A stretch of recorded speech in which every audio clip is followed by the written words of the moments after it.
आज देखेंगे हम पोएट्री का द ट्री चैप्टर का सेंट्रल आइडिया। जो द ट्री चैप्टर है इसको लिखने वाले एंड्रियान रिच हैं। इस लेसन में नेचर को बताया गया है, डिस्क्राइब किया गया है। इसका सेंट्रल आइडिया कैसे लिखेंगे? सेंट्रल आइडिया में इस होता है इसका निचोड़, मतलब इसमें इस पाठ में क्या कहना चाहता है। तो सेंट्रल आइडिया तो ये सभी में लिखा जाता है, बस इसमें लेसन और राइटर के नाम या पोएट के नाम, पोएटेस के नाम चेंज कर दिया जाता है। शुरू में कैसे लिखे थे? The beautiful poem. पाठ के नाम लिखिए the tree is composed by greatest poetess. कवित्री है इसलिए पोएटेस लगा, अगर कवि रहते तो पोएट लगता। कौन है? एंड्रियान रिच। ये एक सुंदर कविता है द ट्री, जिसको कंपोज करने वाले एंड्रियान रिच हैं। In this poem Adrienne Rich shows the conflict between man and nature।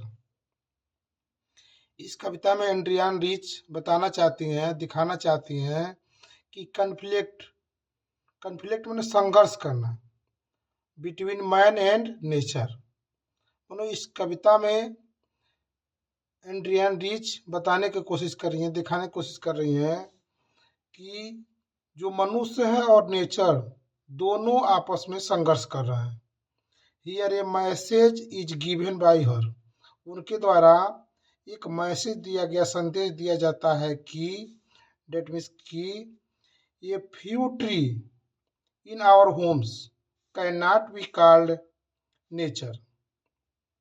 ये फ्यू ट्री, कुछ जो पेड़ हैं इन आवर होम, हमारे घर में कुछ जो पेड़ हैं, can not be called nature, उनको हम नेचर न कह सकते हैं।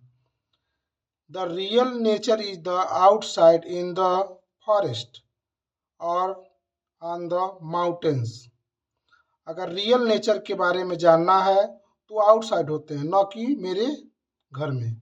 इन द फॉरेस्ट, जो जंगल में पेड़ पौधे हैं, चाहे जो पर्वतों पर हैं, उनको हम नेचर कह सकते हैं, उनको नेचर कहेंगे। वास्तव में नेचर वही है, न कि अपने घर में दो चार पेड़ लगाने से वो नेचर बन जाएगा। That man already damage a lot. जो मैन है ऑलरेडी बहुत पहले ही डैमेज कर दिया है, इसको खतरा पहुंचा दिया है, खराब कर दिया है। It is the almost irreparable loss. जो इसको पूरा करना अपूरणीय है, मतलब इसको पूरा करना बहुत कम चांस है। इस पाठ के बारे में फिर से देख लीजिए। द ट्री लिखने वाली Adrienne Rich. The beautiful poem the tree is compose by greatest poet Adrienne Rich. एक सुंदर कविता है। इस पाठ का नाम है द ट्री, लिखने वाली, कंपोज करने वाली एंड्रियान रिच है। In this poem Adrienne Rich shows the conflict between man and nature. इस पाठ में, इस लेसन में यही बताया गया इस पोयम में कि मैन और नेचर दोनों संघर्ष कर रहे हैं।